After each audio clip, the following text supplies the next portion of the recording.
الناس اللي كتقول بانه السيده لا راه تعدات عليه لا راه قصاتو لا راه حيدات ليه النقاط، هذاك الشيء راه كله كذوب.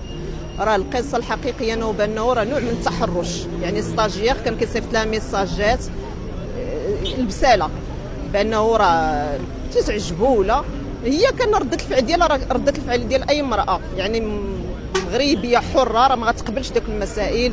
قدمت بطلب ديالها للاداره بان السيد راه كيتحرش بها في الميساجات، صافي خداو الاجراءات القانونيه اللي هي اشنو داروا ليه، حولوه من قسم لقسم. فهذيك الوقيته فاش تحول هو راه ما رضاش. انا اكثر حاجه ضرتني في خاطري هو داك لا فيديو اللي كانت لاح، هي الوقيته فاش كتحاول توقف وكتعاود تطيح، هذيك هي اكثر حاجه الماتنا. علاش؟ حيت مازال تتقول شكون ضربات بضربتها بموتها، ولكن الواحد يتالم وباقي حاس وعاد من بعد يدخل لوبيراسيون ويمشي فيها كوما، راه لا اله الا الله. هذا اكثر حاجه يعني اللي اثرت فينا حنا، هو الطريقه كيفاش تتعذبات.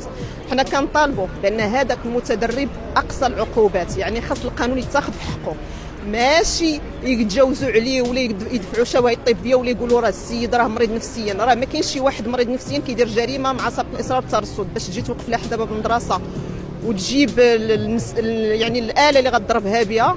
راه ما كاينش في هذاك مرض نفسي. مرض نفسي كان ممكن يكون مشكل ديك الساعه، والواحد علاش ما يمشيش يقتل راسو من هو مريض نفسي. حنا كنطالبوا باقصى العقوبات باش هذا الشيء يتحد هنا. وشكرا.